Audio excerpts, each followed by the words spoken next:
Yo, what's up guys, welcome back to another video. This is a reaction to things that used to be acceptable but are now banned, and yeah, it's another one of these throwback type videos. And yeah, as you know by now, I've been doing these quite a lot recently, and yeah, this is more things I guess that I'm going to learn about how the world was different and how different things were acceptable and all this kind of stuff. But yeah, hopefully going to enjoy. Links are in the description to my Patreon if you want to see some more of my reactions. But let's just check this out. Rediscover your past by digitizing your family's memories with Legacy Box. Watch until the end of this video to find out more about preserving your legacy, and then visit legacybox.com/recollection.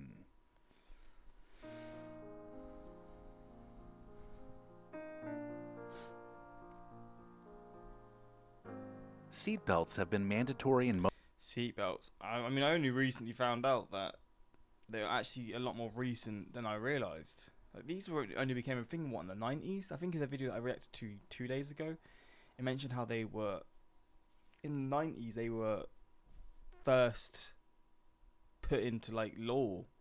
And they had the weird way where they'd, like, put the seatbelt on, it would, like, the seatbelt would go up here, and it would just move along with you, and just weird stuff like that. most countries for decades. But before laws were passed requiring drivers to wear them, it was common for people to get inside their car and not even consider strapping on a seatbelt. Even children were allowed to ride in the back of the station wagon or pickup truck without any kind of restraints. As recently as the 1980s, only a small percentage of people actually used them, and that's years after they were mandated to be installed in every car back in 1968.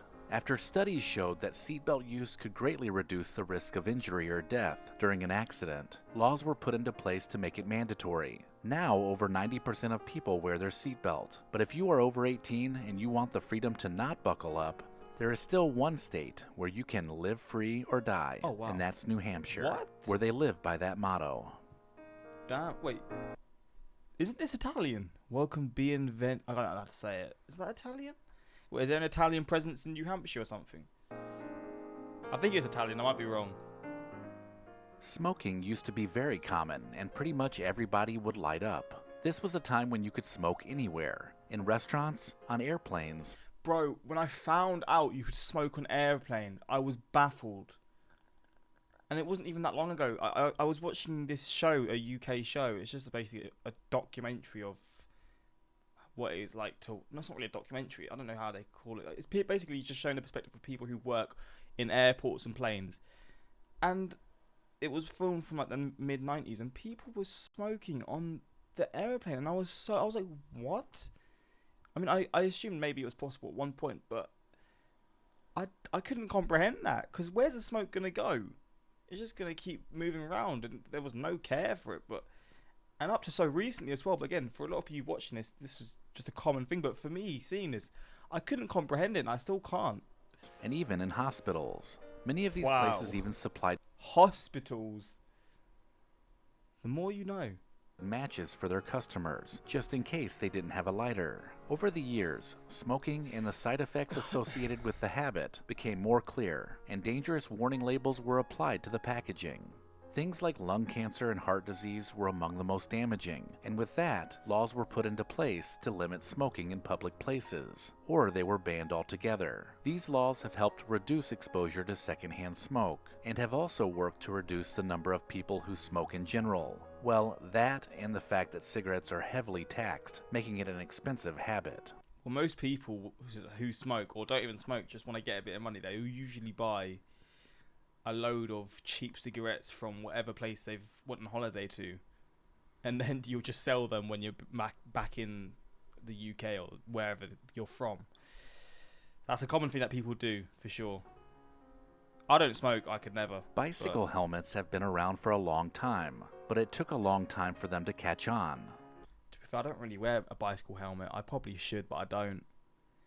It's probably one of those things that I'll live to regret at one point, but I don't bike that much. I sometimes bike quite a lot, but I've never worn a bicycle helmet. Again, stupid as hell, but... Prior to the 2000s, children could be found riding their bikes around their neighborhoods without any head protection. The helmet was almost laughable if you were caught wearing one by your friends, but as the risk of head injuries became a bigger societal concern, they began to show up on the heads of younger riders, and they just never left. Today, wearing a helmet while riding your bike is commonplace and seen as just another basic safety measure. Coincidentally, you also see less children riding bikes around the neighborhood, so gone are the days when you could tell where Oh, I thought he was running over the little girl. I was so confused. all your friends were just by looking at the pile of bicycles in the front yard.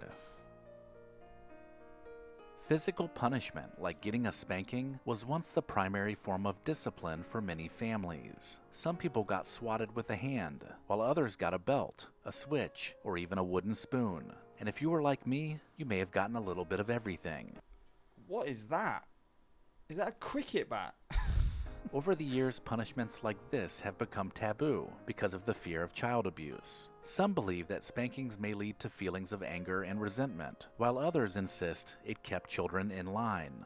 Either way, out of concern for a child's well-being, discipline has shifted drastically to something much less physical. Timeouts are now what happens when you act up, and I would imagine that taking away privileges like tablets and cell phones is a close second. Yeah, I mean, for me, it was just having to sit in my bedroom. Go up to your room now. That kind of thing. I mean, and in schools as well. The fact that it was in schools, I mean, in homes it's a bit different, I don't know. But in schools was definitely a mad thing. And that was up until quite, not recent, but a lot, like, what was it, the 90s as well? You were still allowed to hit students in school? I might be wrong with that, but...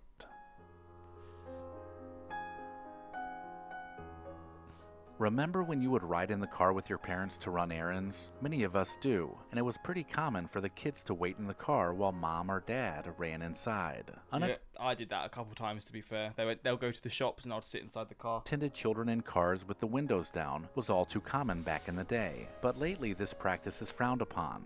I'm not sure if it's the fear of kidnapping or the dangers of extreme temperatures, but this is something you rarely see nowadays. Or the fact that the kid will just wander about and maybe just... get lost. Stories on the news of children suffering from heat stroke or even death hasn't helped, and some states have even implemented laws prohibiting parents altogether from leaving their children in the car by themselves. Flip it out. Just a couple decades ago, the thought of packing a peanut butter sandwich in your lunch was considered a great idea. It's hard to believe that this would ever change, but with allergic reactions to peanuts becoming dangerous for those exposed, things have indeed changed. How bad can allergic reactions be to stuff like peanut butter? Because I'm not really allergic to foods. I guess I'm lactose intolerant. And to be fair, I might have a gluten allergy, I don't know, but I still have all that stuff without caring. But yeah, how, like, I know they can be bad, right? And some people have to have like EpiPens to that levels, but can the certain, just a whiff of peanuts or peanut butter or whatever cause, is it in your throat where you just get swollen up and stuff? I guess it is, right? It's crazy how people are really that affected by things like this. Flipping hell. Like, I'm quite a sensitive person, I'm not gonna lie. I've got hay fever, I've got asthma, I've got all this sort of stuff, and dust, I sneeze like crazy a lot of things. But in terms of food, I don't have these sorts of reactions. Again, thank God for that. But yeah, man, I mean, that's rough because peanut butter is good, and peanuts in general can't go wrong. Many schools, airlines, and businesses have banned peanuts and any peanut product from being served so that people with peanut allergies don't have to worry about keeping an EpiPen close by. For some, the allergic reaction can be life-threatening. Wow. So those innocent school lunches that included a peanut butter sandwich now look a little bit different than they used to. I mean, it's fair enough, you know what?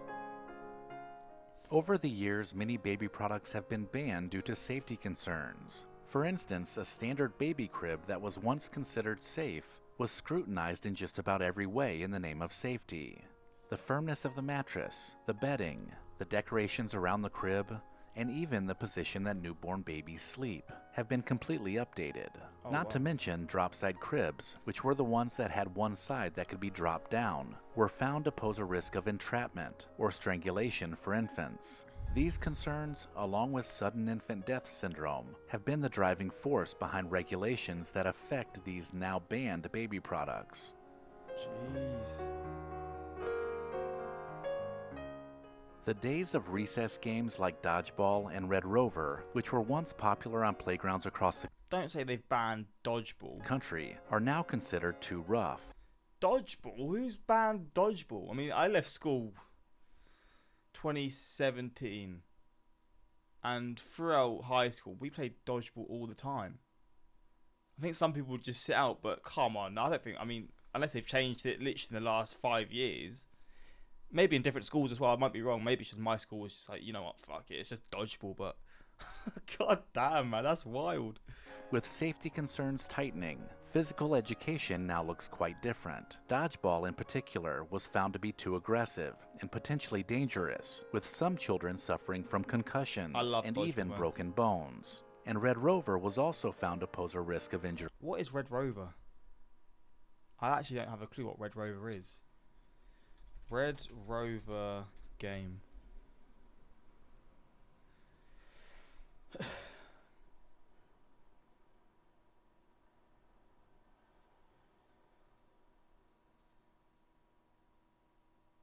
I have no idea. We played Chinese football, which was, I don't know if that's a thing that you do in the US or wherever you're from. Wait, Chinese football game? How can I school? That's just gonna come up with China. God damn, no one's. I can't explain it. It's not really. God damn, it's just Chinese football league. That's not what it is. It's just a thing. It's kind of like dodgeball in a sense. It's not like dodgeball, but it's like a sort of a PE game. You do it in sort of school kind of thing, but. With some children getting hurt while running or being tackled. As the years pass, it seems like everything has become about minimizing risk, and I would imagine the lawsuits filed by some parents have also been a contributing factor. Mercury was once a common substance used in thermometers and even light switches, and for some children, it was also fun to play with. Science classes would often use it in experiments, but that was before it was discovered that mercury can be extremely hazardous to human health. I mean, I saw a video on Chubby Emu about the teacher or the scientist that got it through their gloves and ended up dying from it. Yeah, I wouldn't want to get close to this stuff because it just looks like a madness, to be honest. It just looks like it's from a different world. Especially when it is inhaled or ingested. Exposure to mercury can cause a range of health problems, including neurological damage, respiratory issues, and kidney damage. With that in mind, mercury has been phased out completely for use in fever thermometers, and numerous states have even banned it completely. Three-wheeler ATVs were once a popular recreational vehicle, especially for children. However, in 1988, they were banned after numerous injuries occurred after the three-wheeler rolled over. They became known as unstable and prone to flipping, which effectively made them illegal to purchase in the US. The ban was pretty immediate too, following a slew of reports of accidents that led to serious injuries or death. Now, adventure seekers opt for the safer four-wheel ATV for all of their off-roading. I've never seen a three-wheeler like this in my life. Silicone breast implants were once the most popular cosmetic surgery around.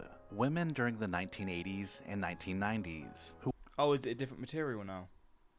Wait, so plastic surgery was a thing in the 1980s and 90s? I mean, maybe I'm being stupid. I didn't know it would go that far back. Who were seeking larger, natural-looking enhancements opted for these type of implants because of the way they looked and felt. But after some women began to experience health issues, it was discovered that their implants had actually ruptured, and the silicone was leaking into their body. Oh my god. Silicone leaking in your body?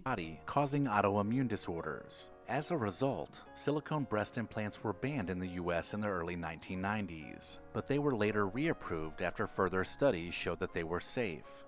Still, many women today opt for saline implants rather than silicone. Wait, so they are still allowed? So they banned them and then brought them back? What the fuck? Lawn darts was once a fun outdoor game played by many families. The heavy, pointed darts were designed to stick into the ground when tossed in the air, but they ended up posing a serious risk of injury to children. During the 1970s, warning labels were added to the packaging in an effort to make them safer, but after thousands of reported injuries, and even some deaths, lawn darts were eventually banned outright in 1988. Size of the kid's leg. The dart. Let me know in the comments if I missed anything, Oh, is that it? and maybe even consider supporting the channel Oh, over on he's Patreon. got his ad now. Come on, getting his money. You love to see it. But there we go. Things that used to be acceptable but now are banned. Well, there we go. Hopefully you enjoyed this reaction. I wish somebody born between 1910 and 1920 could be here to tell us what they thought of kids born between the 50s and 70s. Yeah, I mean, that's just how it is, right? But hopefully you enjoyed this reaction, and if you want more from this channel, I'll probably do it anyway. But yeah, that's that, and until next time, I subscribe, and peace.